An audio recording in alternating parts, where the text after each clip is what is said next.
Olá a todos. Essa apresentação vai ser, espero que todos estejam seguros e calmos em casa. Vamos então trabalhar com o modo pelo qual a gente programa Web Services dentro de Android e mais alguns aspectos que podem ser úteis em relação à comunicação em rede, as APIs que a gente vai usar para isso e outras questões que podem ser interessantes.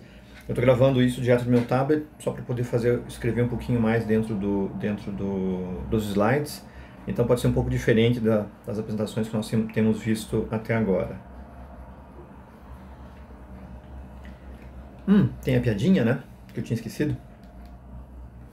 Essa aqui é a piada de hoje e que mostra que fazer revisão de código, as pessoas têm que revisar o nosso código. Eu tenho uma certa simpatia por esse grupo de pessoas em particular, porque elas são obrigadas a revisar código de tanta gente, e revisar código das pessoas é mais ou menos como, não sei, algo perto de tentar arrumar a gaveta de roupa debaixo de cada um. Não é uma das coisas mais interessantes do mundo. E isso mostra por que as empresas têm padrões bem rígidos para codificação, porque se você afrouxar os padrões, o mínimo que seja, você arrisca ter um pandemônio, arrisca ter um problema muito sério em relação a qual o custo da manutenção que você tem. A gente não pensa em fazer revisão de código ou qualidade de código, coisa assim, porque o código vai ficar bonitinho ou por algo do gênero. O motivo é puramente, dá para dizer que é um motivo de ordem prática, que é o fato de que quanto mais desorganizado o código que você tem, por mais que o programa funcione, provavelmente mais você vai gastar para conseguir dar manutenção nesse código.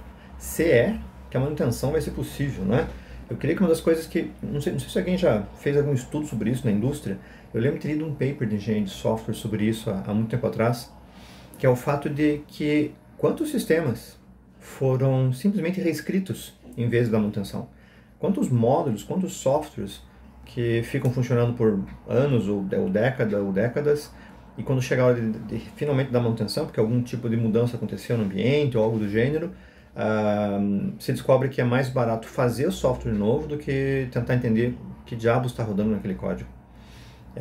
Eu acho que se alguém que um estudo mais profundo a respeito disso vai envolver cifras de milhões ou bilhões de dólares gastos com esse tipo de problema. Então, a qualidade de software, qualidade de código acaba sendo bem interessante. E aqui a piada conta sobre o fato de que você tem uma porta lá, um tal povo do Code Review, que faz a revisão de código, e a melhor métrica para você verificar quão bom é um código é a quantidade de WTFs por minuto.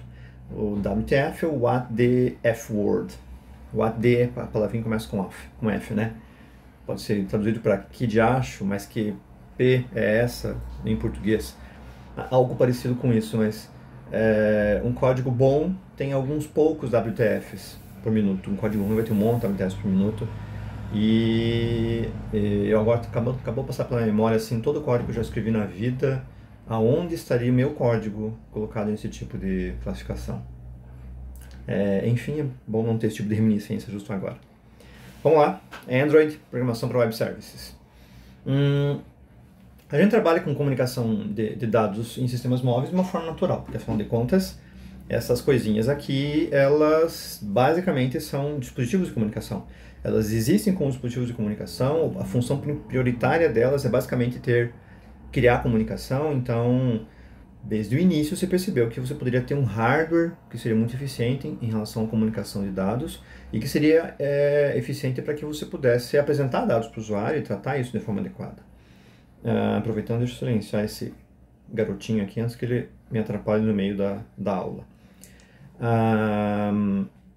É interessante que mesmo em período de pandemia, os spams via telefone continuam funcionando 100%. Mas um ponto interessante, por mais que esses dispositivos sejam dispositivos de comunicação, por mais que eles sejam focados no fato de que ele é um dispositivo móvel que cabe no seu bolso, que permite a tua comunicação com as pessoas, e que a facilidade disso é tão grande que daí, na realidade, o nosso mundo inteiro é regido por isso. Quantos de nós ainda temos linha fixa em casa? Eu tenho a impressão que meu plano de internet permite linha fixa, mas eu sequer coloquei um telefone fixo na tomada ali. Deve ter uma tomada, inclusive, em algum lugar perto do switcher, do router, mas eu nem coloquei. E creio que é o mesmo com muitos de vocês, né? Mas é um dispositivo de comunicação por padrão. A única questão é que o programador tem inclusive um paper muito famoso do criador do Java, que é o James Gosling, que ele fala sobre a verdade em relação à rede, a redes de dados, verdades que um programador tem que saber. A rede pode não estar disponível uma parte do tempo e você tem que estar consciente disso. E o interessante é que esse dispositivo aqui depende de uma rede o tempo todo, para ele ser útil, bem na verdade. Tirando o fato de você jogar algum joguinho local, ele vai ser, ou ler algum livro já está armazenado, ele precisa da rede de dados boa parte do tempo. Então, a gente tem que ter consciência de que a comunicação nesses dispositivos ela vai ser limitada, lenta e possivelmente intermitente. Sim, claro, nós estamos no mundo de 4G, estamos chegando no mundo de 5G. Na última conferência que eu fui de Telecom, no ano passado na China, eles já estavam com 5G implantado lá dentro e o número de serviços que eles suportam para isso é absurdo. Inclusive, na conferência se falava em 6G. A ideia era pensar na próxima geração. Mas, do ponto de vista de Lady Murphy e até de como funciona o mercado local, a nossa comunicação não é sempre assim tão confiável. Mesmo hoje em dia, nós temos uma comunicação assim, não tão confiável. É importante ter essa limitação em mente quando você faz seus programas. E boa parte dessa comunicação é baseada na pilha TCP/IP. Lembra da pilha TCP/IP, o stack? Eu imaginava que talvez nem todos se lembrassem, por isso eu coloquei uma parte de TCP/IP e redes de dados nessa própria apresentação aqui. A gente vai ter chance de conversar sobre isso daqui a pouquinho. Mas um ponto interessante é que nem sempre nós precisamos da pilha inteira dentro de um device. E isso é muito bom, a bem na verdade, porque na realidade você precisa só de um conjunto específico de protocolos, um subconjunto desses protocolos dentro da tua pilha. Para web services, por exemplo, nós precisamos do HTTP e o que pode suportar HTTP em cima disso. Eu creio que eu já comentei isso em sala de aula, inclusive, nós tivemos chance de comentar, eu lembro disso, que nas primeiras implementações em WML, WAP e outros, os telefones usavam um simulacro de rede de dados, de pacotes que suportava o HTTP em cima, com alguma coisa parecida com o TCP, mas rodando numa rede proprietária, e que a gente conseguia fazer WML em cima disso. Porque basicamente a pilha IP é um software complexo, ele faz muita coisa. E nem sempre na rede de dados você precisa de todas as especificações que o protocolo permite, que o protocolo aceita. Então existe a chance de você basicamente ter um subconjunto disso colocado. Isso é importante particularmente no mundo da IoT, onde você tem dispositivos bem pequenos e que têm um acesso muito pequeno à energia e com pouquíssima memória, pouco processamento, que é onde você pode optar por implementar um subconjunto da pilha TCP/IP e economizar isso dentro de hardware e software. Por isso é bom ter essa consciência quando você começar a mexer com embarcados, também pode ser interessante. O ponto principal é sempre ter em mente as limitações da plataforma e do ambiente. A plataforma é uma coisa, basicamente quer dizer quais APIs você tem, mas o ambiente pode ser alguma coisa diferente, porque certamente um ambiente que nós temos aqui em Curitiba, uma cidade grande como Curitiba, é muito mais favorável em relação a dados do que numa cidade pequena. Mesmo o Paraná sendo um estado pequeno em termos de Brasil, né? A população é grande, mas é um estado territorialmente pequeno.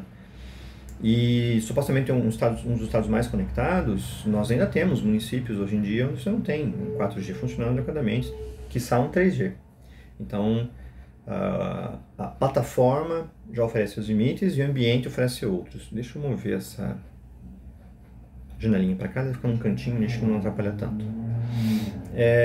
Isso vai fazer com que seja interessante que você desenvolva sistemas que são parcialmente híbridos, tanto em Android quanto em iOS, quanto mesmo usando tecnologias com JavaScript em cima do telefone, como vocês viram, Ionic e outros. A ideia é que você saiba quais dados você pode armazenar localmente, manter esses dados armazenados de forma que se atenda o usuário rapidamente e permita a comunicação em rede para quando você tenha esse acesso, seja por sincronia ou seja para buscar dados quando necessário, de uma forma que quando o seu usuário tentar usar aquele software, ele vai estar com possivelmente as últimas informações sempre disponíveis. E que você vai de tempos em tempos fazer um pull com a rede para buscar essa informação, vai permitir que ele acesse localmente, mas um bom balanceamento nesse tipo de processo de comunicação vai fazer com que o usuário use menos dos recursos de rede, porque eventualmente no Brasil pelo menos ainda tem muitos planos que são limitados. O tempo que eu passei fora eu não vi, acho que talvez tivesse algum plano muito barato. Eu lembro, tinha um plano muito barato que era acho que 4 euros, 4,99 por mês, que tinha uma limitação acho que de uns 2 GB, 3 GB no máximo de transmissão, gigabytes, né, de dados. Mas todos os planos eram baratos e era ilimitado. No contrato lá tinha uma limitação de não sei quantos terabytes de dados que você podia transferir, mas isso era uma limitação basicamente lógica. Mas no Brasil ainda tem muitos planos de dados que são limitados. Vai levar um tempo para isso mudar aqui, eu suponho. Então você tem que também balancear o fato de que você não pode gastar toda a banda do usuário, mas você tem que manter os dados mais atualizados possíveis, tem que se preparar para quando a rede não funcionar. Então é um balanceamento bem interessante, bastante delicado. E que algumas aplicações fazem muito bem. Então aplicações como aplicações do Google mesmo, aplicações de agenda do Google, Gmail e outros são muito bons nisso. Usam pouca rede, mas mantém a impressão que é sempre atualizado, por mais que eventualmente você está num lugar onde isso que a rede não funciona tão bem. Tem uma crítica, uma aplicação que eu uso bastante, que é a aplicação do Fitbit, que é o que dá suporte aos reloginhos e tal.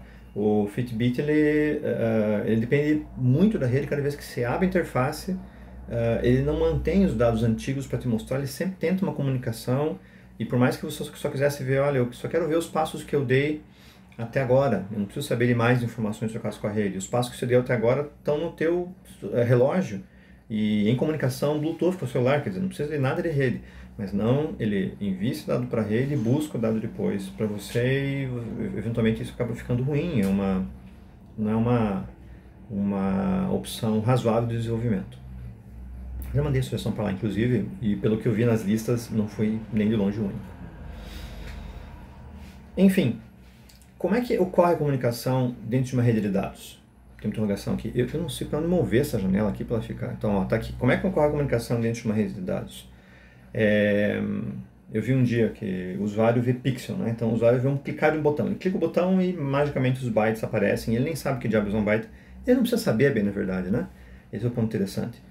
Ele só tem que saber que vai correr uma comunicação dentro da rede e que isso pode ser potencialmente complexo. Ele percebe que é complexo quando a gente tenta explicar para o usuário, né?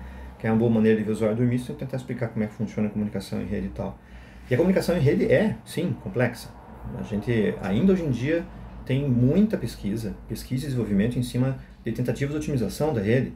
E por mais que a gente tenha cada vez mais banda, então eu lembro que o primeiro link de internet, eu fui gerente da parte de infraestrutura do Cefet, do TFPR, Cefet, lá nos anos 90, quando a gente estava implantando a internet, tanto em Curitiba quanto nas unidades do interior, nos campos do interior.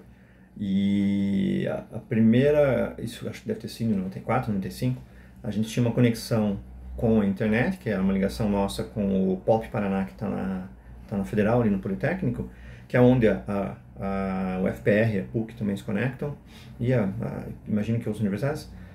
Eu lembro que eu tinha uma conexão de 9.600, e depois a gente passou para conexões de 1 meg, coisa assim, mas isso foi assustador naquela época, em termos de banda. A banda cresce cada vez mais. Então, a gente quase chega ao ponto de gigabit hoje em dia, numa ligação, num telefone móvel, a gente tem vários megabits por segundo num dispositivo como esse daqui. Isso seria impensável e absurdamente grande até pouco tempo atrás. O problema é que vocês perceberam que quanto mais a gente cresce em termos de banda disponível, mais nós crescemos em termos de aplicações para essa banda disponível. É só monitorar, por exemplo, quantas aplicações rodam dentro do celular de vocês simultaneamente. Nós vamos ver depois no exercício quantas aplicações rodam dentro de um desktop, por exemplo. Quanto de dados é trocado o tempo inteiro dentro do seu computador. Então você tem realmente um uso maior, uma banda maior, uma infraestrutura maior, mas o uso que a gente faz dessa infraestrutura está ficando cada vez ainda maior. Então é uma corrida que você não pode esperar que, ok, um dia a gente vai ter tanta banda que eu não vou precisar mais me preocupar tanto com a eficiência na rede. A gente vai ter que fazer isso.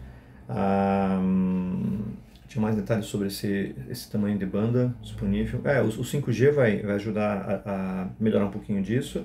O fato de você ter mais usuários por célula, por área, e também o fato de você ter uma latência menor. E hoje em dia a gente faz coisas que no passado eu não considerasse ficção científica. Então, quando eu era criança, eu assistia os Jetsons. Hoje em dia eu faço videoconferência no meu celular. Eu faço videoconferência o tempo inteiro. Aliás, nessas últimas semanas, só que eu faço videoconferência quase que todo o tempo. Então são coisas que o futuro reservava, mas nós estamos usando agora. Bom, como é que a gente explica a comunicação em rede? Basicamente, a gente, desde os anos 70, 80, claro que a comunicação, interconexão de computadores precede isso, né? Mas lá pelos anos 70, 80, a indústria e a academia começou a perceber que a gente precisava de um modelo que fosse interoperável. Isso era um ponto complicado. O modelo interoperável pressupõe o fato de que diferentes sistemas de diferentes fornecedores, diferentes fabricantes, vão ter que ser interconectados de alguma forma e vão precisar se conectar. Se você tem só um modelo proprietário, fica muito fácil, né? O modelo do sistema operacional X para o X, do fabricante X para o X, fica muito fácil. A questão é que isso começou a acontecer nos anos 70 nos Estados Unidos. As grandes empresas começaram a comprar, e o governo americano também, que é o maior comprador de tecnologia de lá, começava a ter sistemas de fabricantes diferentes, para aplicações diferentes, porque um fabricante atendia melhor essa especificação, outro. E eles tinham problemas de interconexão, porque não havia um modelo híbrido para fazer isso. Nessa época, alguns modelos começaram a ser tentados. Basicamente, a gente modela a comunicação para que a gente possa descobrir quais funções existem dentro de uma comunicação. Então, para mim conectar, enviar uma string da máquina A para a máquina B, por quais passos eu passo? O que eu tenho que fazer? Por exemplo, como é que eu identifico as máquinas? Quem é máquina A, quem é máquina B? Isso é uma questão, né? Como é que eu faço que a comunicação ocorra dentro de um fio de cobre, que a gente está acostumado a ver, ou numa fibra ótica, ou wireless, que a gente usa? Que padrões nós temos? De que forma que depois você identifica as pessoas numa rede maior? Porque eu estou pensando na minha rede local aqui da minha casa, mas eu saio dessa rede local para a rede da minha operadora telecom, depois da operadora telecom eu tenho que sair para a rede das universidades, aqui de Curitiba, então chegar na rede do TFPR para poder postar esse vídeo, por exemplo. Como isso funciona, né? De que forma que você faz? Quais são todas as etapas? Como é que eu roteio toda essa informação? Como é que eu roteio, aliás, a nível global, que é uma tarefa bem mais complexa. Bom, para isso nós temos dois modelos mais notórios. Um modelo é mais teórico, mas outro um mais pragmático, que é o modelo OSI da ISO. O modelo OSI é Open System Interconnection, da International Standard Organization, que claramente é um padrão mesmo, um padrão de júris, que acabou nunca sendo um padrão de fato, mas um padrão de júris. E o modelo TCP/IP, que é da internet. Ponto. É só um modelo da internet. Eu não preciso contar a história de qual modelo venceu, porque a gente já sabe, mas enfim, o modelo da internet acabou sendo um modelo mais pragmático, baseado no que estava acontecendo no dia a dia. Mas a gente sempre faz a comparação entre o modelo OSI e o modelo TCP/IP, didaticamente falando, porque o modelo OSI foi muito competente em dividir as tarefas, o que foi bem interessante. Tanto que o pessoal que estava botando no ar a internet, eles estavam se preocupando em fazer a coisa funcionar. Então havia pouco tempo para ficar modelando muita coisa, imagino. Então era aquela coisa de, como é que é? Compilou, tá pronto, rodou, tá entregue, né? Então saía as coisas todas sendo testadas e você testava meio que ao vivo, né? A rede era de pesquisa, então era feita para fazer esse tipo de teste realmente. Mas uma vez que eles começaram a cristalizar o modelo, estabilizar o modelo, eles pensaram em, ok, talvez seja útil que a gente modele isso também, para que a gente divida as tarefas e contenha as tarefas. Então, o que eu preciso para a comunicação? Eu contenho nesse pedaço de software, naquele, porque daí eu posso implementar de forma mais fácil, trocar essas peças de forma mais fácil, e permito que vários fornecedores possam atuar dentro desse mercado. E permito que daí sistemas diferentes possam se comunicar, porque daí eles vão ter também esses blocos de marcação para poder executar. Bom, essas aqui são as 7 camadas do modelo OSI. O modelo OSI também pressupõe o fato de que você vai fazer, que você tenha 7 camadas em todos os hosts. Então você tem um host com 7 camadas, outro host, um outro computador, um outro nó, um outro sistema com as mesmas 7 camadas, e a informação ela vem lá da camada de cima e vai descendo por todas as camadas, tendo informação sendo agregada a ela Então, por exemplo, você tem um aplicativo que pede alguma coisa para a rede, lá ele está lá na camada da aplicação, já conto mais sobre as camadas, e vai tratando todas as etapas até chegar na camada de acesso ao meio físico, e lá no outro computador ele vai sendo desempacotado e chega até o destino que ele tem. O que fazem as camadas do modelo OSI? O modelo OSI tem 7 camadas, a gente começa pela camada de baixo aqui. A camada de baixo é a camada física, e a camada que acessa o meio físico. No nosso caso padrão, vamos pensar num computador desktop, uma máquina desktop que está conectada num cabo físico de rede, aquele cabo par trançado, categoria 5, 5E ou 6. A camada física é representada pela Ethernet. Então a gente tem aqui na camada física o Ethernet, o ETH. O Ethernet é um padrão criado pelo Bob Metcalfe. O Robert Metcalfe era um funcionário da Xerox, e a Xerox, entre outras, ele trabalhava num laboratório chamado PARC, o Palo Alto Research Center. A Xerox fazia máquinas de cópias, como todo mundo sabe, mas ela também pesquisava sistemas computacionais. E ela simplesmente criou, em Palo Alto, um prédio inteiro, recheou de pesquisadores e deu, basicamente, orçamento e carta branca para que eles fuçassem o que eles melhor quisessem, o que eles mais melhor entendessem. E muita coisa interessante saiu de lá. Tem um livro chamado Fumbling the Future, que é Cutucando o Futuro, Tateando o Futuro, que fala sobre isso. E lá no Palo Alto Research Center, o PARC, foi criado a interface gráfica.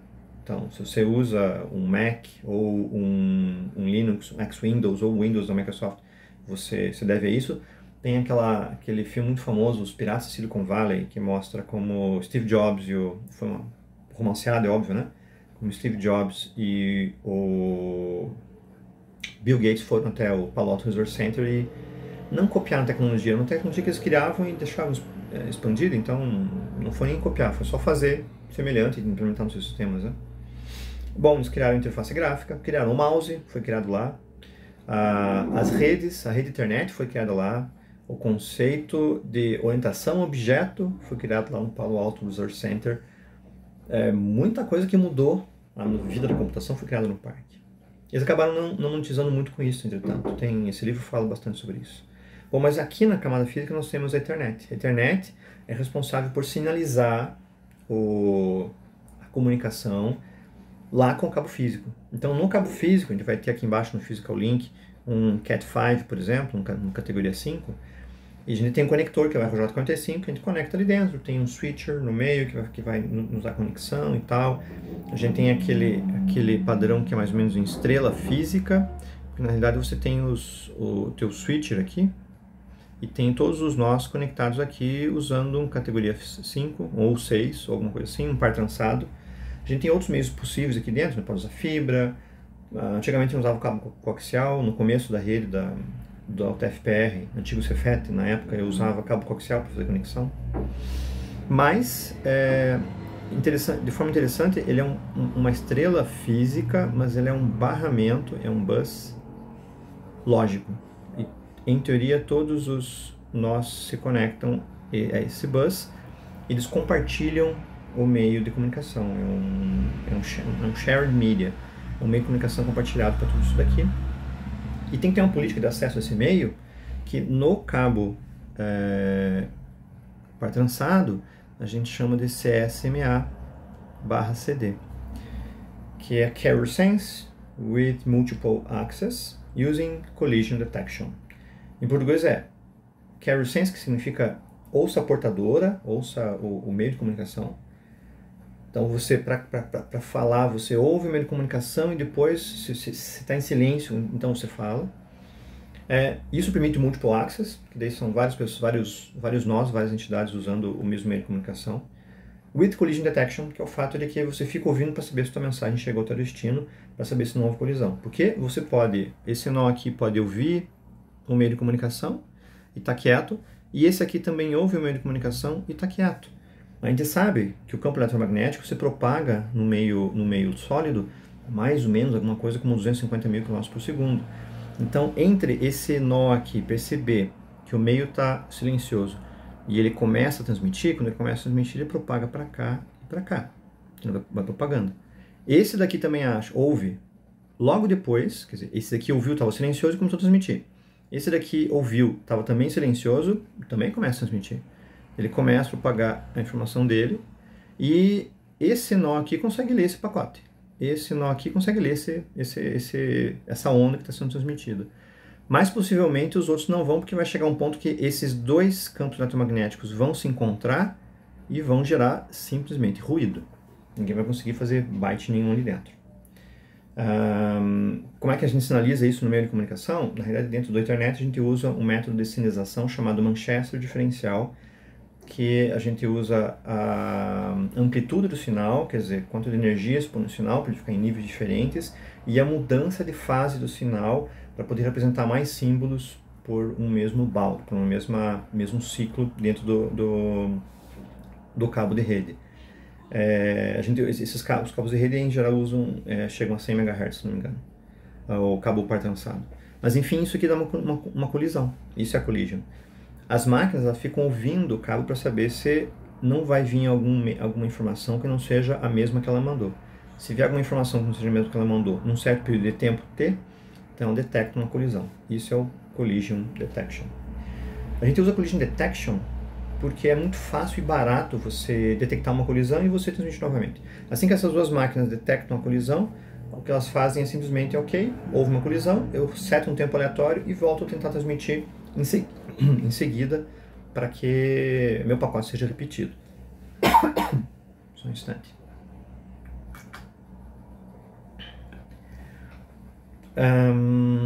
Isso faz com que a gente não consiga usar a internet a 100%.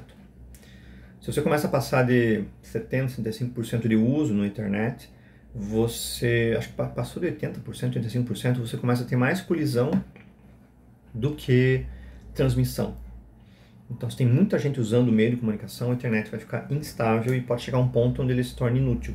A partir de um certo ponto, passou de 85%, 90% de uso, 85% com alguma certeza, tem muito mais colisão acontecendo do que transmissão, e você percebe isso quando você tem um lag, né? Então, quando a colisão está buscando informação, ela está buscando muito lentamente. Parece que a taxa de transmissão real, em vez de ser 1 gigabit por segundo, que é o Ethernet mais convencional hoje em dia, em vez de ser gigabit ou pelo menos 100 megabits, está transmitindo em 2 megabits, 500k por segundo. Na realidade, você está enviando pacotes a 1 gigabit por segundo no cabo de rede, mas está dando tanta colisão que na prática os pacotes que chegam no destino representam lá seus 500k de rede. Isso acaba sendo bem complexo. Bom, e também tem o fato de que o Ethernet é feito para suportar cargas médias e a gente conta com uma grande banda e uma comunicação eventual entre as máquinas. Usando switches de camada 2, hoje em dia tem hardwares bem mais avançados, usando camada 3 e 4 até, a gente consegue diminuir bastante isso, então isolar máquinas que estejam criando uma comunicação muito grande entre elas. Então tem dois computadores na tua rede que estão transmitindo 1 terabyte de dados, eles vão ficar isolados num laço só, os switches já são bem eficientes para isso. A gente não tem, entretanto, muita solução, quer dizer, tem, mas são soluções aí paliativas, para quando um nó é usado por vários, ou quando você tem um monte de interconexões, ou conexões múltiplas acontecendo ali. Mas essa aqui é a camada 1, que é a camada de enlace de dados, camada física. Na camada de enlace, a gente também tem o Ethernet. O Ethernet faz as duas camadas, ele é a camada 1 e 2. A camada de enlace dá o endereço, basicamente o que ela tem que fazer é dar o endereço para as máquinas em rede local. Então eu tenho uma rede local aqui e um roteador que liga essa rede local à internet. Minha letra não é aquelas coisas, né? Enfim. E você tem as suas máquinas localmente e elas têm que ter um endereço específico entre elas aqui. O endereço Ethernet é um endereço que vem gravado na placa de rede, chipado. Esse endereço tem uma organização internacional que mantém um pool de endereço, então todo fabricante de placas internet tem que pagar uma FII, uma licença para poder usar isso, para poder ter seu número, né? Você consegue identificar univocamente uma máquina no meio de uma rede. Sim, você pode mudar por software, tem algumas coisas assim, mas via de regra você consegue identificar. E é um endereço de 18 octetos. Então você tem 18 bytes ali que vão representar 18 bytes, 6 bytes. Eu já confirmo com vocês. O endereço são 18 bits. O endereço eu acho que em dúvida. Eu espero só um pouquinho que eu vou tirar essa dúvida. Ainda bem que eu posso pausar. Oi, voltei. Eram 6 bytes. O endereço que ele possui são 6 bytes. E esses 6 bytes são gravados em cada placa quando sai do fabricante. E daí você vai conseguir usar esses endereços 6 bytes para se comunicar internamente. Então eu não vou colocar 6 bytes inteiros aqui, mas vou colocar um A, B, C, D, por exemplo. E o teu roteador, a placa interna dele também vai ter um endereço, então que vai ser o endereço Y, por exemplo. Aí as máquinas internamente vão se conectar usando esse endereçamento. Esse endereçamento também é chamado de endereço MAC, é o Media Access Control Address, que é o endereço de acesso controle de acesso ao meio, que é baseado no CSMA/CD. Então, por isso a camada 1 e 2 acabam sendo bem entremeadas, elas têm funções semelhantes e boa parte dos padrões trabalha com as suas camadas juntas. Você pode mudar algumas coisas na camada física, então, por exemplo, se você mudar isso daqui de um Cat5 para usar uma rede Wi-Fi, você vai ter que mudar, por exemplo, seu controle de acesso ao meio. Em geral, Wi-Fi usa CSMA/CA, que é Collision Avoidance. Então, em vez de você tentar, você transmite e vê o que dá, que é o que acontece em cabo físico. Lembrem sempre, cabo físico tem 100 MHz de banda para você, tem gigabits ou gigabits de bandwidth disponível, e é um cabo que é seguro. Apesar do nosso cabo não ser blindado, a gente chama de UTP, né? Unshielded Twisted Pair, é um par trançado não blindado. Ele é um cabo bem resistente em termos disso, porque, por exemplo, eles são trançados. E a trança é usada para diminuir o que a gente chama de diafonia, paradiafonia. A diafonia é a linha cruzada. Os mais antigos aqui vão lembrar de telefonia analógica nos anos 80, começando nos 90, onde você estava falando o telefone, a gente falava o telefone antigamente, um telefone fixo, né, uma coisa que tinha disquinhos assim, gira. E às vezes aparecia no fundo uma conversa de um outro par que estava conversando na rede, e isso era chamado linha cruzada.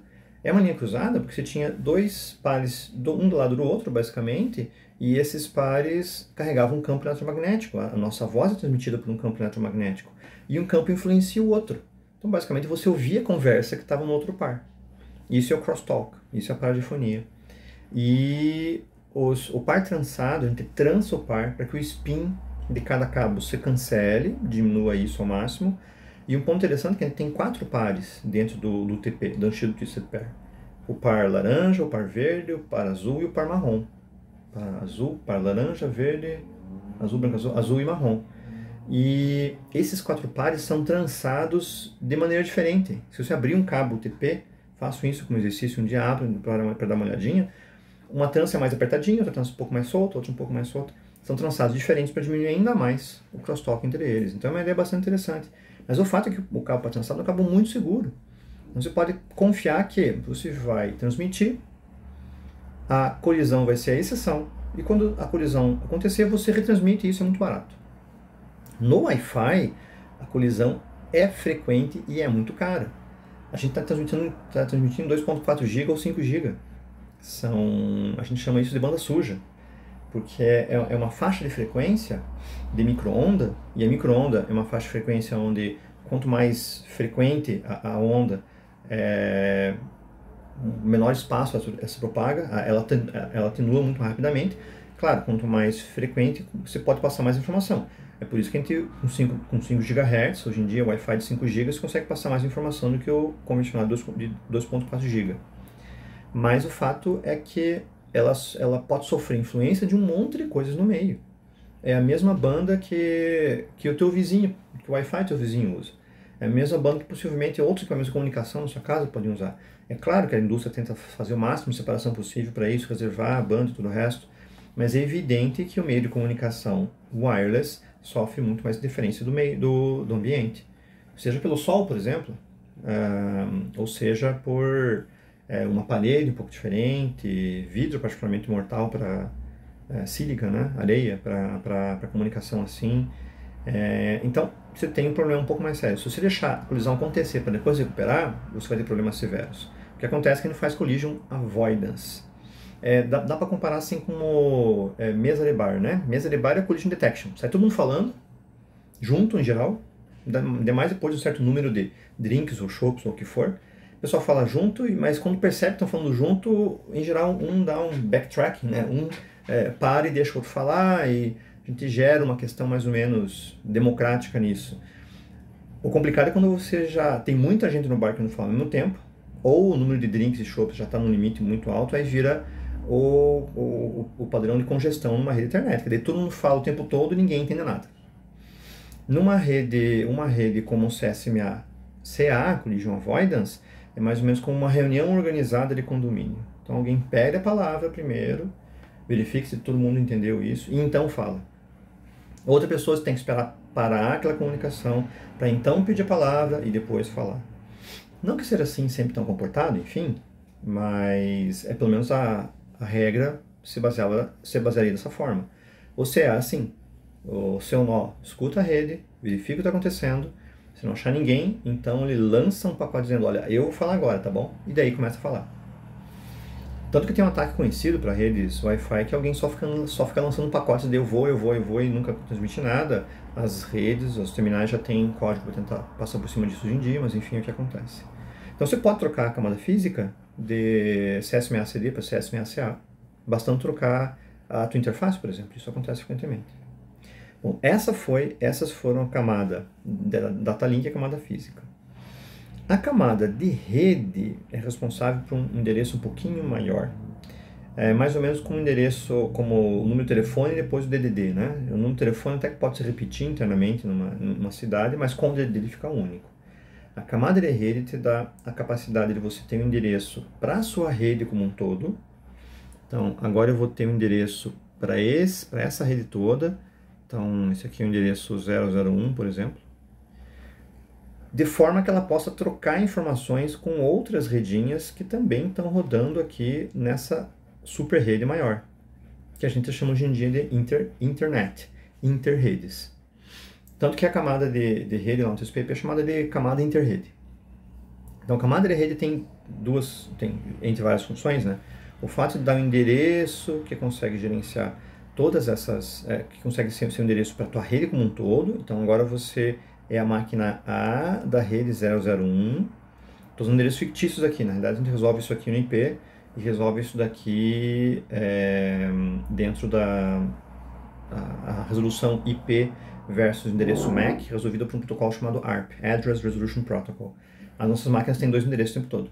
A gente já fala um pouco sobre isso. E a camada de rede também das regras de como é que eu saio dessa redinha aqui, atravesso um número arbitrário de routers.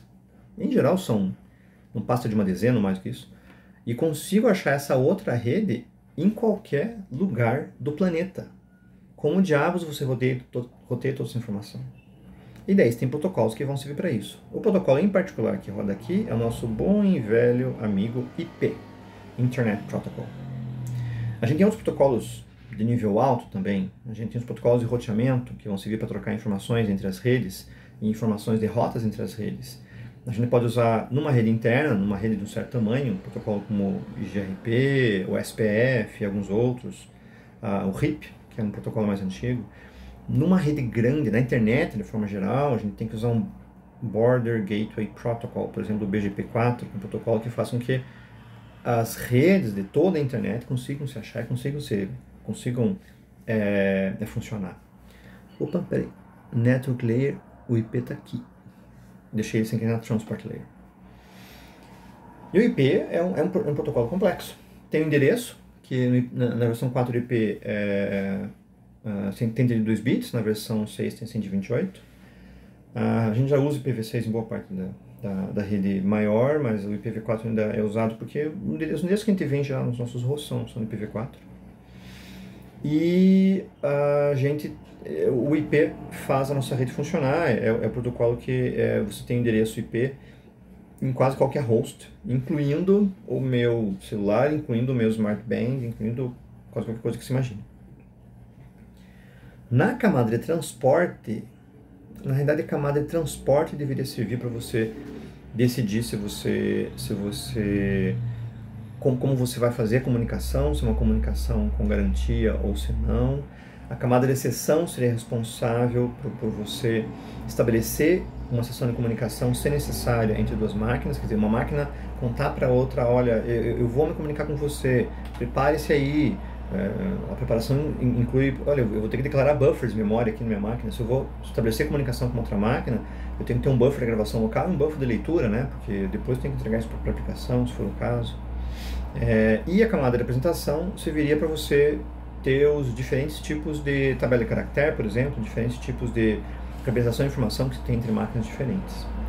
Na prática, eles acabaram dividindo demais essas camadas, e tudo que a gente tem aqui, isso daí está começando a ficar confuso. Hoje em dia a gente usa ou TCP ou UDP. O Transmission Control Protocol, o protocolo que a gente usa o máximo possível dentro na maior parte das vezes. E é o protocolo que o HTTP usa, porque ele é um protocolo com garantia de entrega, com sessão, com conexão e com garantia de entrega. Então, antes, o com conexão diz que ele vai ter que avisar a máquina do outro lado, dizendo, olha, eu vou mandar alguma informação para você, prepare-se. Aí primeiro eu tenho que pedir permissão, né? Escuta, você pode receber essa informação? Esse porto está ouvindo? O TCP e o UDP também são responsáveis por dar o endereço da aplicação dentro do host, porque esse host B aqui, por exemplo, se nós pegarmos o host B, quantas aplicações ele tem rodando ali dentro? Ele pode ter um servidor web, ele pode ter um servidor de FTP, pode ter um servidor de e-mail, pode ter um monte de servidores aqui rodando. Quando eu peço informação para ele, ou quando eu jogo informações para ele, para qual aplicação dali dentro que eu vou rodar? Eu vou ter que dizer qual é a aplicação, e isso é o endereço que eu tenho, que é um porto. É onde eu aporto a minha informação. E o porto do HTTP em geral é 80, o pessoal chama de port, que virou porta, né? Mas não é uma porta, é um porto mesmo. O do SMTP, que é o de e-mail, é o 25, o do SSH é o 22, então você tem diversos tipos de aplicações que você pode rodar. Como o endereço da aplicação é um inteiro de 16 bits, você pode ter, em teoria, 65.535 aplicações rodando simultaneamente no host, oferecendo informações para fora, né? Claro, não chega muito nisso. Mas a camada de transporte também te dá o endereço da aplicação que está rodando. Na verdade, isso seria a camada de sessão ali dentro. O TCP faz isso com conexão com garantia de entrega, então perguntando se a máquina está lá, enviando informação, ordenando. Se o seu pacote chegar fora de ordem, o TCP ordena o pacote. Cada vez que chega um pacote, não é cada vez que chega um pacote na realidade, uma janela, né? Mas quando chega o pacote, ele avisa, olha, chegou. Pacote 1 chegou, pacote 2 chegou, pacote 4 chegou. Daí a máquina que mandou, peraí, chegou o 1, o 2, o 4 e o 3 não? Então tá bom, vou retransmitir o 3 para você. Então ele tem retransmissão também, acaba sendo uma comunicação confiável. Confiável, mas custosa, porque você gasta com tempo fazendo isso, né? Aí entra em voga o nosso amigo UDP, que é User Datagram Protocol, que ele é aquela aplicação do tipo, se der, tudo bem. Ele não tem conexão e não tem garantia de entrega. O que significa, você manda uma informação para um computador, você sequer sabe se a máquina está ligada. Você nem tentou ver se a máquina está atendendo naquele porto em particular. Você manda. E se chegar, tudo bem. Os pacotes podem chegar fora de ordem, podem não chegar, e se não chegar, tá ótimo, tá beleza. Eu não tenho o menor problema para isso. É interessante pensar, mas quem diabos ia criar um protocolo que não te dá garantia de nada? Existe esse protocolo, porque na realidade você tem aplicações onde a presteza na entrega é mais relevante do que a perda de alguns pacotes. E também o fato que dependendo da confiabilidade da tua rede, você pode optar por isso. O UDP é usado em aplicações onde a frequência, a taxa de transmissão do pacote é mais relevante. Por exemplo, se você está vendo uma página web, ela está sendo renderizada para você, você não quer ficar sem pedaço da página web. Então é preferível esperar um pouquinho mais e colocar a página web inteira ali. Então ele pode esperar um pouco, ele mostra um pedaço da página, mostra uma figura, mostra outra, e no final você tem a página como um todo, porque ele usa TCP para isso. O HTTP roda em cima do porto 80 que usa TCP. Mas quando você está fazendo uma ligação, um Skype da vida ou algo do gênero, um WhatsApp ou o que for, se ele perder um pacote, digamos que você está entregando os pacotes lá para transmitir tua voz vai ser codificada, encadeada, e vai ser transmitida pacotinho, pacotinho, e quando chega um destino, desempacota, decodifica e faz o som tocar. Se um pacote você perdeu no caminho, um pacote de 1 segundo atrás, você não quer que o pacote seja encontrado, retransmitido, e ele toque para você a informação de um segundo atrás. Não. É preferível que dê um chiado, ou no caso de um vídeo, que ele pixele um pouco o vídeo, mas que ele continue tocando naquela frequência específica. Então, para aplicações de mídia, principalmente mídias on the fly, o UDP é bastante interessante. E à medida que a gente tem redes mais confiáveis, isso passa a ser mais interessante. A gente perde pouca informação hoje em dia, isso é fato, né? O YouTube ele se adapta a diferentes taxas de transmissão, isso é bastante fácil de verificar. A Netflix também, e os outros aplicativos todos fazem isso. Então, a camada de transporte, sessão e apresentação tem essas funções todas, em geral são TCP e UDP. E na camada de aplicação você tem um protocolo de aplicação rodando realmente. Ah, está ali meu navegador? Não, está ali o protocolo que o teu navegador usa. A camada de aplicação são as regras de transferência de informação entre uma aplicação e outra. Então o HTTP, por exemplo, o Hypertext Transfer Protocol, dá as regras de como é que você faz os pedidos de um cliente para um servidor. A gente comentou já em aulas passadas sobre o GET, POST, PUT, DELETE. Então você tem as suas regras de comunicação, são bem específicas, e você segue as regras. Você não pode você não pode trocar o GET por um show, por exemplo. O protocolo diz que você tem que usar um GET. O GET, depois tem que colocar o URL, depois tem que colocar parâmetros se for o caso. No post pode colocar o parâmetro no header, mas ele deixa isso muito claro. E é a maneira pela qual as aplicações funcionam. E você até pode, se você criar uma aplicação proprietária sua, pode definir a tua camada de aplicação você mesmo. Eu vou voltar a explicar um pouquinho mais esses tópicos todos daqui para frente. Eu espero que vocês não se sintam assim tão entediados por isso. A parte de rede é importante. E eu particularmente gosto da parte de rede porque o meu mestrado lá no século passado foi na área de redes, em particular na área de segurança em redes. E por muitos anos, uma década e pouquinho, eu dei aula das disciplinas de rede de computadores e correlatas. Então eu acho que é um assunto fundamental para o programador conhecer. Bem como também fundamental conhecer banco de dados, bem como fundamental conhecer um monte de coisa, quer dizer, quanto mais bem capacitado o programador for, melhor, obviamente, né? Vamos avançar aqui. Isso aqui que ele mostra, que você tem uma comunicação que, apesar de comunicação ser de cima para baixo, então aqui você tem HTTP, que daí vai ser colocado dentro de um segmento que a gente chama TCP. O segmento TCP vai viajar dentro de um pacote IP, que vai viajar dentro de um frame Ethernet, que enfim vai finalmente rodar em cima de um cabo de cobre ou de um Wi-Fi. Vai rodar aqui em cima de um CSMA-CD, que está rodando em cima de um categoria 5, por exemplo. E depois ele vai ser, aqui ele está empacotando a comunicação, desempacotando a comunicação. Mas do ponto de vista de software, a camada de rede, por exemplo, o IP acho que está se conectando de um IP para outro IP. Porque você dá um endereço IP aqui e dá outro endereço IP aqui e você sabe bem o que tem embaixo de mim ou o que não tem. Até porque você pode ter um Ethernet aqui e aqui você pode ter uma outra tecnologia qualquer, um token ring ou o que for, e ele permite que isso aconteça. Da mesma forma, a Internet está imaginando conversar com outra Internet, o TCP está imaginando conversar com o TCP diretamente do lado. Faça com que o programador da camada TCP, por exemplo, tenha que se preocupar só com as regras do TCP em conexão com o outro. E que ele suporte as regras de comunicação com o protocolo que está em cima e com o protocolo que está embaixo. Isso é bem definido. Então você cria um arquétipo de API, todo mundo segue essa API, e você tem as diversas implementações de TCP/IP em diversos sistemas, né? Apesar que boa parte das implementações vem do BSD Linux, BSD Unix, incluindo do Linux, incluindo a do iOS, incluindo o Windows também. Então a variação não é tão grande porque uma vez que você estabelece bem o software, ele acaba ficando bem funcional. O modelo TCP/IP foi um modelo mais simples. Como eu comentei, o modelo OSI, a gente vai discutir daqui a pouquinho, o modelo OSI foi criado prévio às redes começarem a se desenvolver drasticamente, imaginando que você precisaria de um padrão para interconexão. Na verdade, por medo que o padrão da IBM, que era o SNA, fosse implantado via forceps de cima para baixo. A IBM, na década de 70, era poderosa até demais em termos do mundo de software. Ela podia botar um padrão lá abaixo de todo mundo se quisesse. Então, estava tentando se evitar isso. E o modelo TCP/IP era um modelo que o pessoal estava programando, fazendo funcionar, e depois que começou a rodar, eles tiveram que modelar aquilo para permitir que mais pessoas pudessem implementar. Então, mostra essa característica bem específica. Então tem poucas camadas, ela chama de interface à rede, a camada de baixo, que é tudo, é o Ethernet, é o cabo, basicamente. Camada de interrede, que é o IP, a camada de transporte TCP ou UDP, entre outros. O IP também tem outros aqui, tem ICMP e alguns outros. O ARP também está ali. E a camada de aplicação, que são os protocolos de alto nível.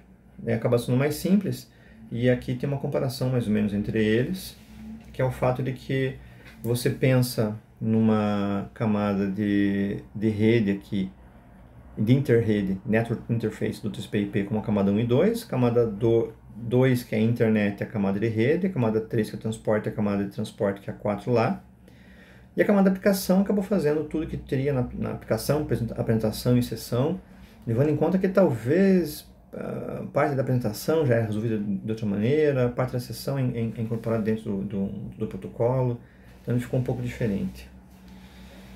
Isso daqui é a comparação entre os dois modelos. Então, basicamente os modelos servem para o mesmo propósito. A ideia é que você consiga modelar a comunicação para que seja mais simples criar novas implementações. Então, você diz exatamente quais são as funções de cada camada. Então, olha, a camada física tem essas funções aqui. Implemente essas funções e você tem uma camada física que pode interoperar com a camada física de um outro fabricante. Acontece que o timing das equipes foi diferente. Basicamente, o OSI foi criado antes dos principais padrões aparecerem, porque eles queriam evitar que o padrão SNA da IBM fosse enfiado forceps abaixo de todo mundo, goela abaixo de todo mundo, perdão, via forceps. Tanto que o modelo OSI é muito parecido com o modelo SNA. A IBM também modelou o que ele tinha. E para a IBM, as camadas de apresentação, sessão e aplicação faziam sentido por conta dos hardwares que ela tinha na época. Para o resto do mundo ficou um pouco diferente. E é claro que o modelo que você cria antes de você implementar as coisas na prática, evidentemente, quando você começa a implementar, você vai ter alguma coisa para corrigir. Porque nada mais sincero do que a realidade quando você começa a fazer algum tipo de tarefa. Você vai perceber isso claramente. O TCP/IP foi ao contrário. Eles começaram a fazer a rede se interconectar com sistemas diferentes, inclusive, foram resolvendo os problemas à medida que apareciam. Parece até ser mais interessante, né? A única questão é que, como eles estavam basicamente fazendo isso assim que implementavam alguma coisa, eles ficam muito focados em cima daqueles protocolos em particular, teve alguma dificuldade inicial para ser interoperável, depois disso ele acabou se tornando mais interoperável, e tem as críticas que, por exemplo, ele tem função demais aqui na camada de interface, Network Interface. Tanto que o modelo que a gente usa na prática hoje em dia é um modelo híbrido. É basicamente um modelo TCP/IP, só que com a camada de Network Interface dividida e usando o Data Link e a Physical do modelo OSI. Basicamente a gente usa as duas camadas iniciais do modelo OSI, essas aqui, e as 3 camadas superiores do modelo TCP/IP. Na prática, esse modelo de 5 camadas foi o que é mais utilizado e é o que a gente usa para criar interoperabilidade até hoje. Ele acabou vencendo isso de forma adequada. Tem um desenho aqui interessante que eu acabo fazendo às vezes no quadro que mostra como é que isso funciona. Então, a gente já viu um pouquinho disso, mas basicamente aqui na camada física nós temos a Ethernet. Em particular na camada física aqui, vamos pensar num cabo de categoria 5 novamente, a gente tem o CSMA/CD. Aqui você tem toda a definição de todos os seus aspectos físicos, a sinalização, qual frequência você usa, que tipo de sinalização você faz, né? Porque você tem bits lá em cima e tem uma onda eletromagnética aqui. É sempre importante pensar que a gente tem uma comunicação digital, que a gente está colocando bits ali dentro, mas o bit vai ter que ser simbolizado internamente por uma onda que é analógica, porque é um campo eletromagnético. Então a gente tem que de alguma forma fazer isso. Em particular aqui na internet é usado o Manchester diferencial. Mas tem outros tipos de sinalização bem conhecidos. Uma boa literatura é um livro que, infelizmente, o autor se aposentou, então acho que a última edição talvez a que eu tenho aqui na biblioteca em algum lugar, que é o Computer Networks do Andrew Tannenbaum. É um livro muito bom, que mostra um aspecto geral de como as redes funcionam. Acho que a última edição dele foi em 2014, 2015, algo assim, que é um pouco antiga, principalmente na parte de rede sem fio, que evolui rapidamente, mas que ainda assim as bases, os primeiros capítulos, a primeira sessão inteira pode ser muito útil para a leitura para vocês. Na camada de enlace a gente tem o mesmo internet, só que agora a gente já pensa no acesso ao meio, que é o MAC, o Media Access Control, com o endereço que ele tem, que é o endereço de 6 bytes, e o fato que isso vai dar um endereço para a máquina em particular. Então, as máquinas aqui na minha rede, as máquinas da rede lá do laboratório, por exemplo, cada uma tem um MAC address, a gente vai dar uma olhadinha depois em ver como é que é o MAC address, e vai ter que... O que entrou aqui? E vai ter que fazer a comunicação acontecer entre duas máquinas paralelas. Esse é o conceito do MAC address de como ele funciona. Na camada de rede, nós temos o protocolo IP, o Internet Protocol, que é o endereço que é colocado nas máquinas todas. Então, por exemplo, eu acho que o endereço IP lá de um dos servidores da INF é um 200.134.10.8. Esse é um servidor da INF, não é qual em particular, acho que é um servidor de banco de dados que eu uso. E esse aqui é o endereço de 24 bits. Porque é uma classe C, endereço do endereçamento IP. A gente pode conversar um pouco disso depois, mas basicamente isso aqui diz que o fato de 24 bits diz que esses primeiros 3 octetos aqui é o endereço de rede, e esse endereço aqui é o endereço de host. O endereço de rede diz qual que é a rede que você está, o endereço de host diz quem é você dentro da rede. Então eu posso dizer que essa máquina 8 da rede 200.134.10, e esse endereço é um endereço global, um endereço que funciona no mundo inteiro, e que você consegue fazer com que todas as pessoas possam acessar esse endereço. Eu tenho a impressão que essa máquina não deve estar aberta, né? Mas esse endereço IP verdadeiro, não é o endereço que está atrás de um NAT, de um Network Address Translator.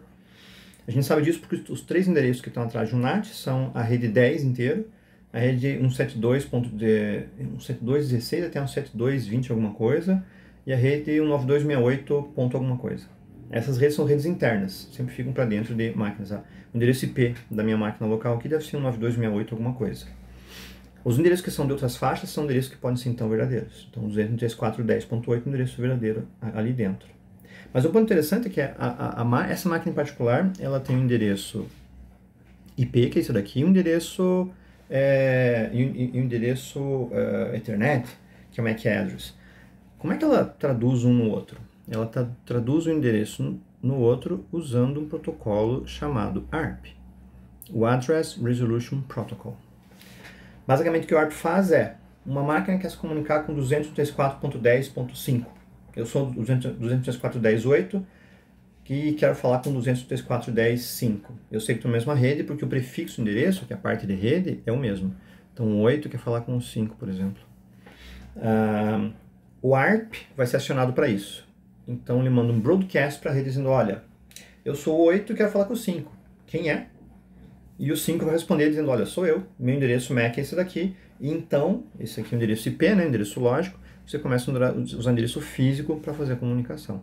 E você guarda um cache ARP, que é uma tabelinha com os IPs e com os MAC address das máquinas todas que você tem, para poder tornar esse processo um pouco mais simples. E isso funciona só na rede local. Você não consegue fazer, isso não passa do roteador. Você não consegue fazer isso e ir além do roteador.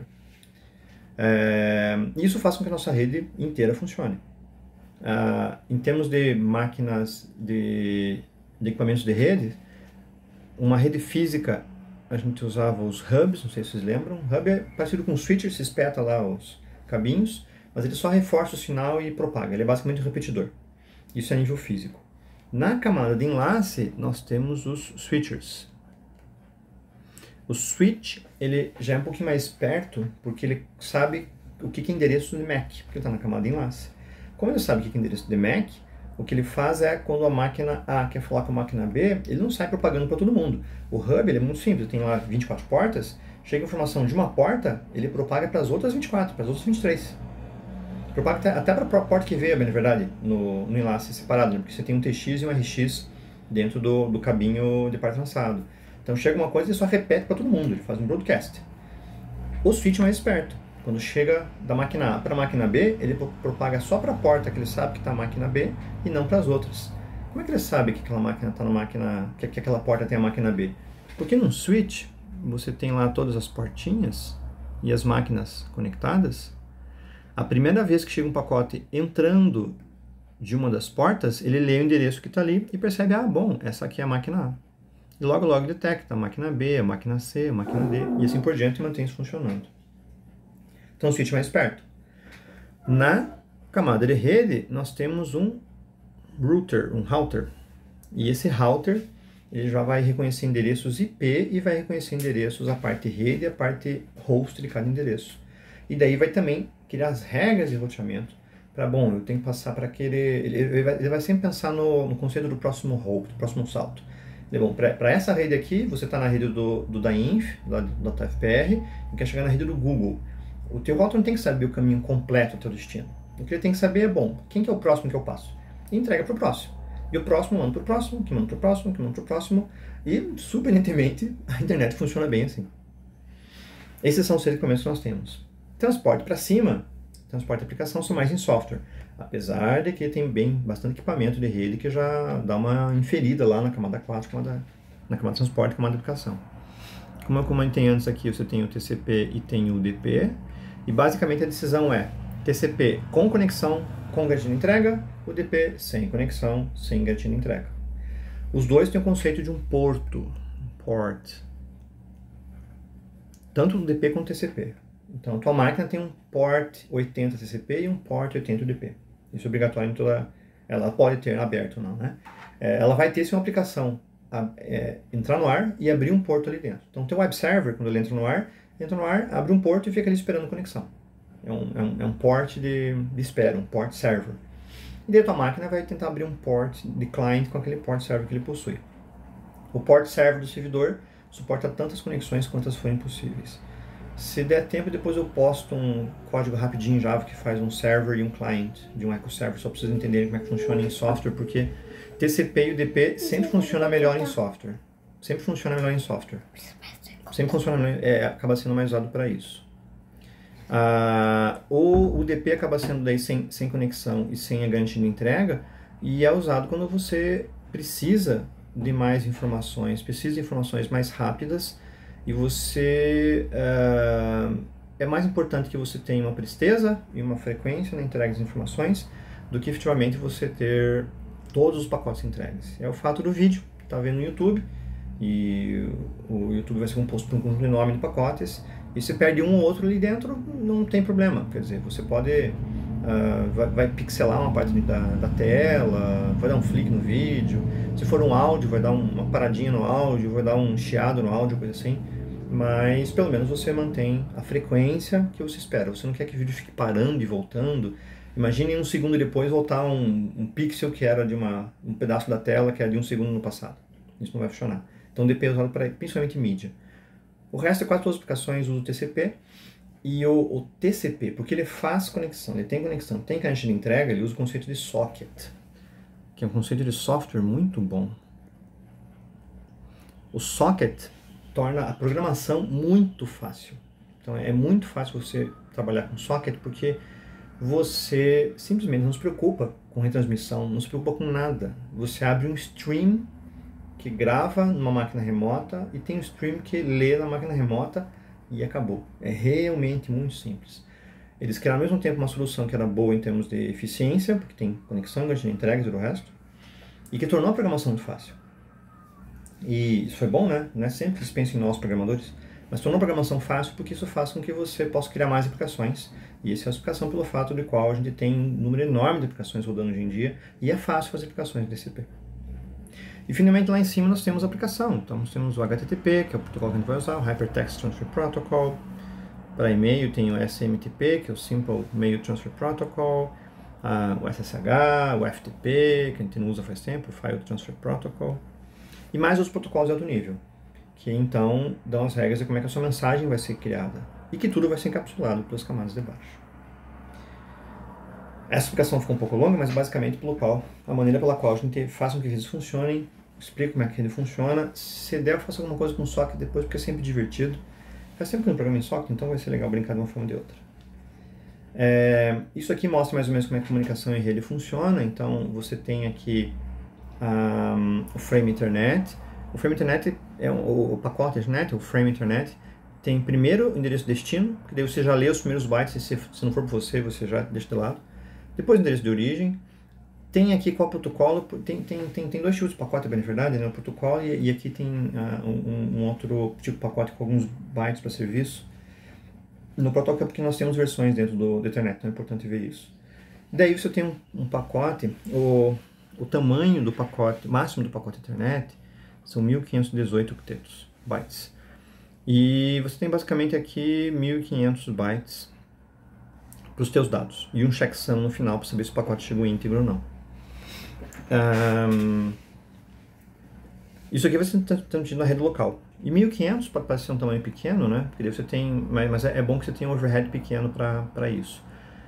Overhead é a quantidade de dados de controle, que é essa parte aqui, versus os dados mesmo, que está no payload, seus dados.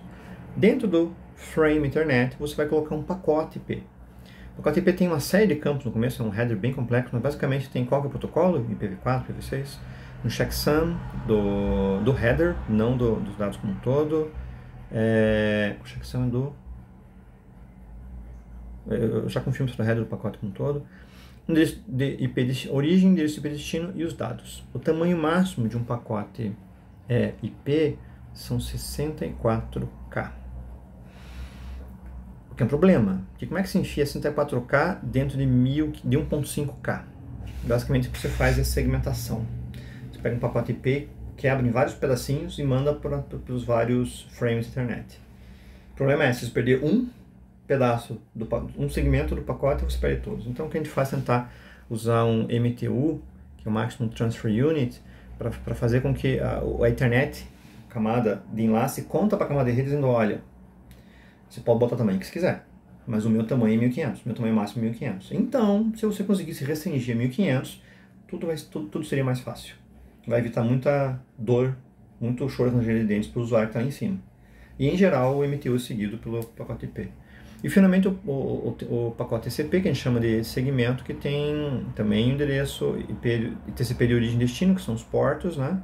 E os dados que vão se colocar aqui dentro, que tem um tamanho semelhante ao que o IP faz. Mas é pacote dentro de pacote. No fim das contas, você vai ter, aqui no frame Ethernet, o header do IP e o header do TCP, tudo junto, e daí a parte de dados. A parte de dados é menor do que 1500 bytes, porque tem o header do IP e o header do TCP dentro ali também.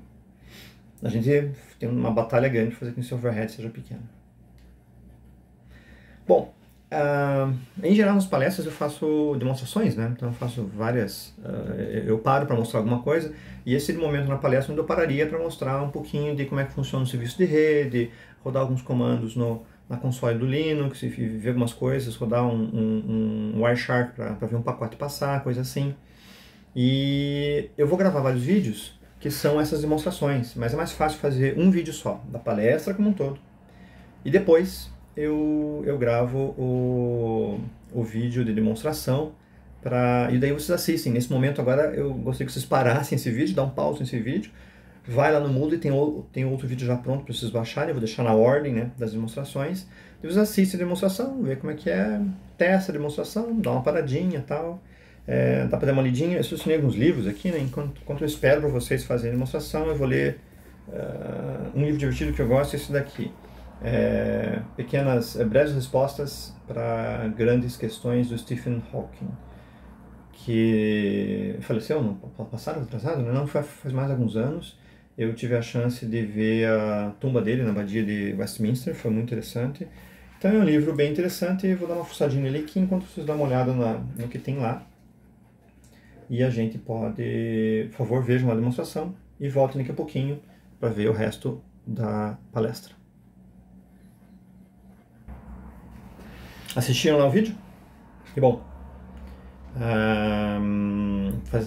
Agora que eu vi a gravação, só na parte inicial já deu mais de 1 hora, né? Isso é bastante.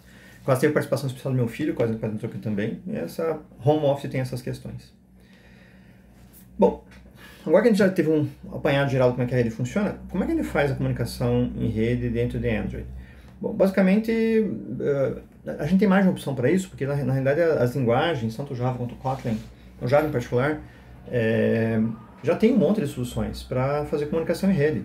Então, programação em socket é padrão em qualquer linguagem. Nas aulas de rede básica eu usava C, C e Java, porque está mais abaixo nível, mas em qualquer linguagem você tem isso. Então, levando isso em conta, a gente pode usar a API Java.io e Java.net, que é padrão de Java, para fazer comunicação, literalmente abrir um socket em baixo nível, mas é raro que a gente faça isso. Mas a API Java.NET tem algumas classes de nível mais alto que são bastante interessantes. Como a classe URL e a classe Connection. Essas duas classes permitem que você possa fazer a comunicação de uma maneira bem mais simples. E usando o package java.io, você consegue fazer com que tudo se pareça com uma connection e tudo se pareça com um stream. Se lembram do Java.io, vocês têm os streams de caractere e streams de bytes, de caractere e de bytes normal. Então você pode fazer a comunicação que você bem entender e então se conectar com um web service remoto. A gente está pensando sempre em web services, mas você pode fazer isso inclusive com qualquer outro tipo de comunicação que for necessário. Tem alguns pacotes externos que tentam deixar isso mais fácil. Então, até o Android, eu criei no... não está ao final ali, mas até o Android Marshmallow, a gente usava bastante o pacote HTTP Client, que era do projeto Apache, que era uma biblioteca para Java, para tornar um pouco mais fácil você trabalhar com HTTP em particular. Até porque naquela época as classes do Java.NET estavam um pouco instáveis no Android. O projeto Apache acabou sendo descontinuado dentro do Android, mas se você quiser, você pode baixar ele lá do commons do apache.org e usá-lo, porque bem na verdade ele tem algumas coisas interessantes, como entender os códigos que você usa, os códigos de retorno do HTTP, trabalhar com isso, trabalhar com as idiosincrasias do protocolo, então ele pode ser útil eventualmente. Tem mais várias APIs que a gente pode usar para fazer essa comunicação, e uma bem popular, que eu vou demonstrar também, vai ser a Retrofit, que é uma API que já cuida de várias coisas, incluindo o fato de que, a gente tem que lembrar, por isso que a gente viu isso na sala de aula, a gente tem que trabalhar com tarefa síncrona para poder fazer isso daqui. O Android não vai deixar você fazer a conexão em rede na thread da API. Ela vai bloquear você, provavelmente, vai tirar a tua aplicação fora do padrão. Então, algumas APIs, como a Retrofit, tentam já juntar um pouco das funcionalidades, tanto de rede, quanto das tarefas assíncronas para tornar isso mais fácil. Como eu comentei agora há pouco, esses recursos de comunicação são úteis para se comunicar com o web service, mas bem na verdade ele se comunica com qualquer coisa que roda em TCP. Nem UDP também, para ser bem sincero. Então, de uma máquina Android, de um celular Android, um tablet Android, você consegue se conectar com qualquer tipo de comunicação de rede, usando qualquer protocolo, em qualquer máquina.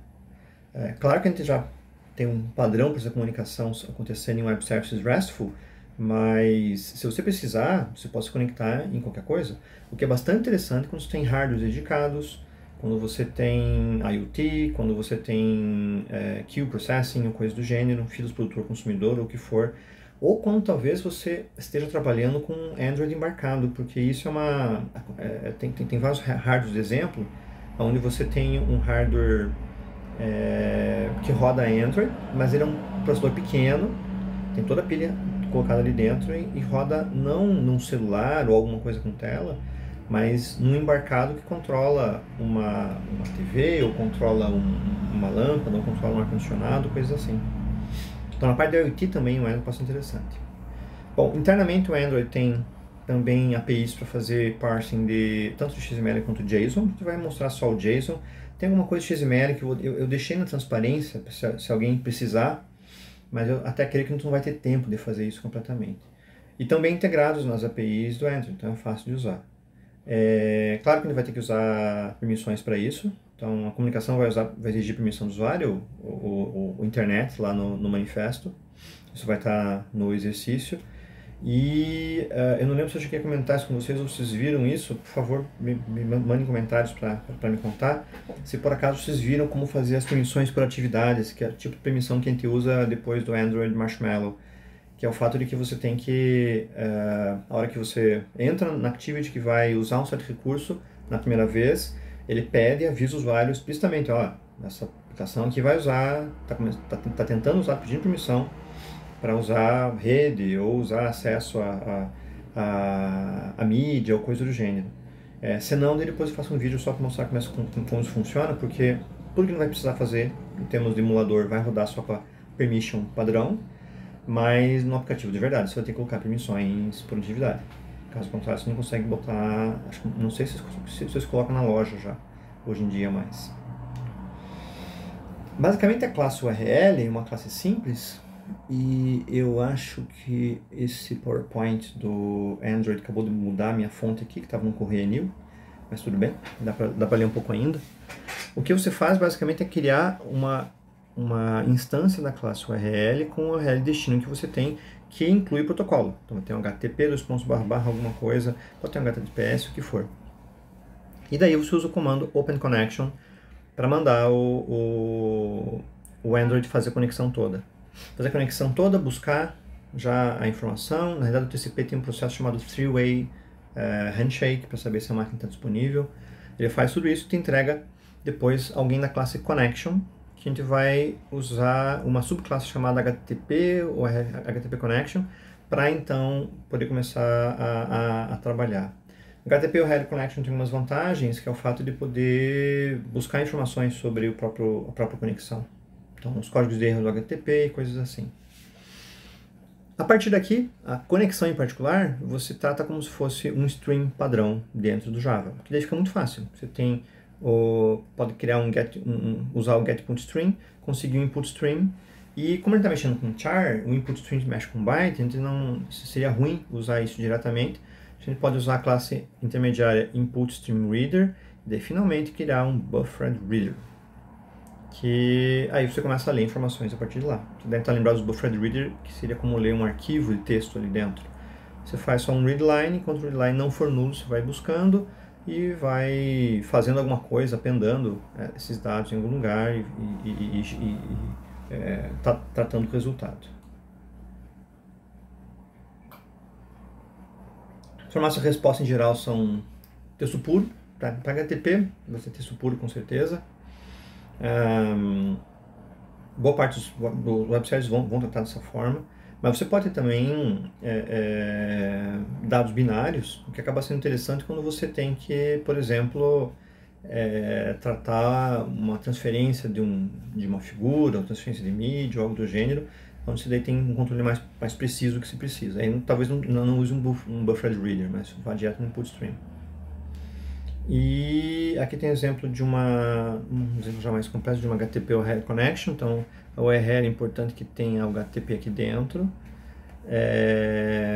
Você pode setar métodos caso você queira. Então aqui tem o método get, que você pode setar para um método post, não chega a ser necessário usar porque por padrão é o get. E depois você dá um get input_stream, e isso funciona para você buscar informação. Aqui tem um código de criando um bufferedReader. A gente vai usar o método readline desse bufferedReader para ler linha por linha, tá chegando um enter, que é exatamente dessa forma que o HTTP funciona. E daí guardar essa informação em algum lugar. Tem uma outra demonstração aqui que eu devo fazer um programa dentro do Android para acessar esses web services e para mostrar pela primeira vez como é que a gente usa essa informação.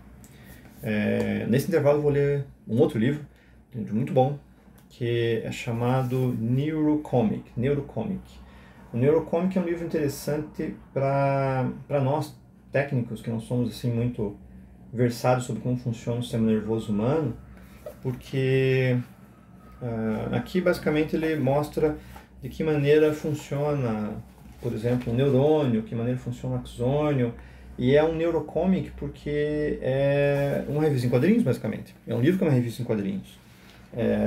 E te mostra de forma bem prática esses conceitos todos científicos, que acaba sendo bastante útil para a gente conseguir entender com mais calma um outro livro que vai ser o que eu vou ler na terceira pausa.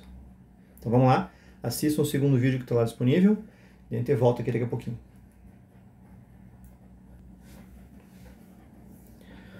Bom, espero que vocês tenham visto lá como é que a gente faz essas primeiro programa de exemplo de comunicação em Android, e não é assim tão complicado.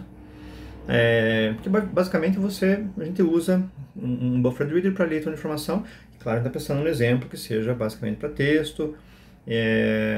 Tem aqueles vários web services que a gente viu ali que podem ser usados, mas se vocês tiverem uma fonte de dados que não seja texto, a gente tem que mudar um pouquinho o modo como isso funciona.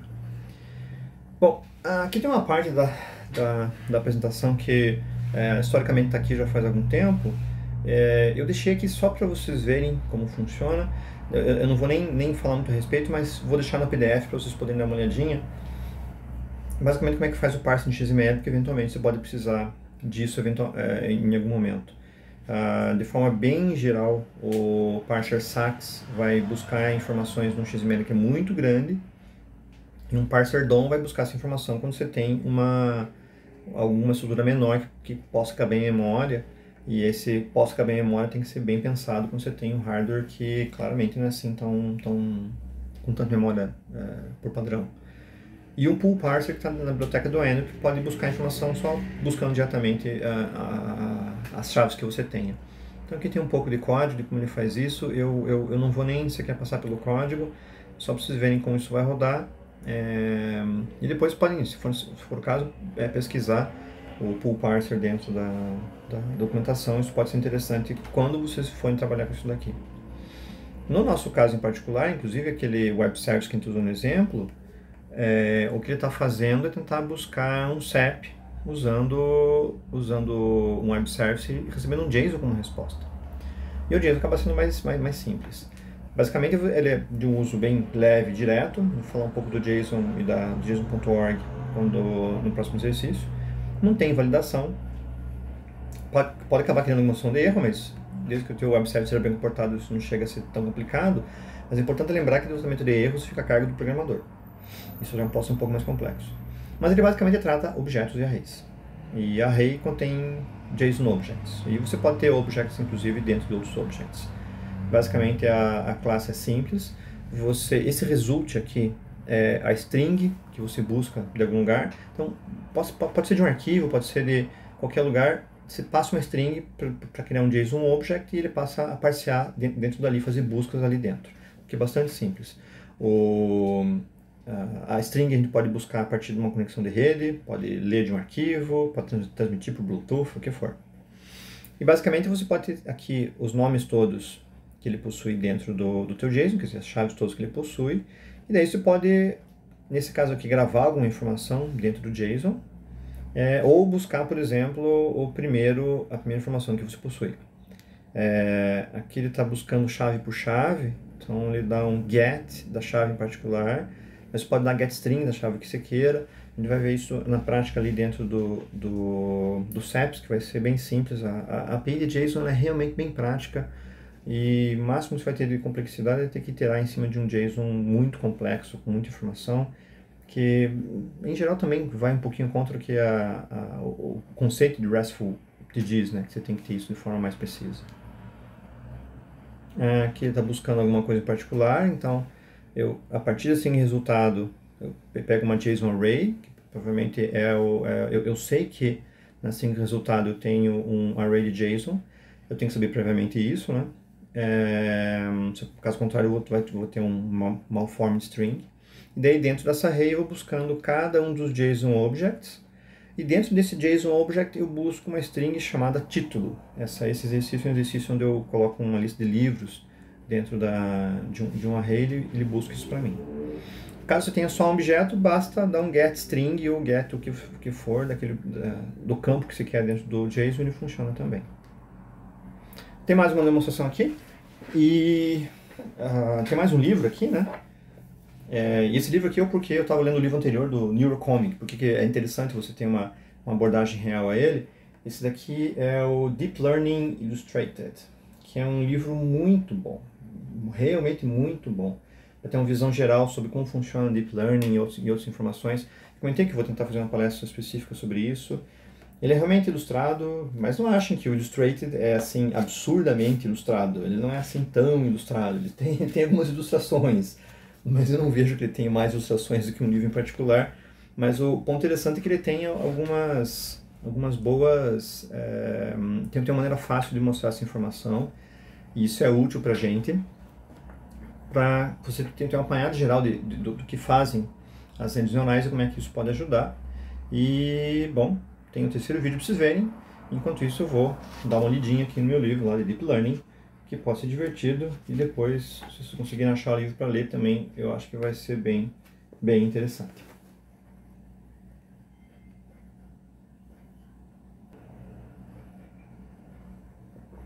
Bom, com isso a gente basicamente termina esse segundo exemplo, que a gente só parseou o JSON para colocar ali dentro.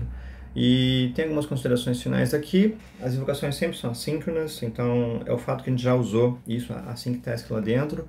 E sempre lembrando de que a gente está num ambiente onde a comunicação em rede pode ser intermitente e potencialmente não vai ser assim tão rápida.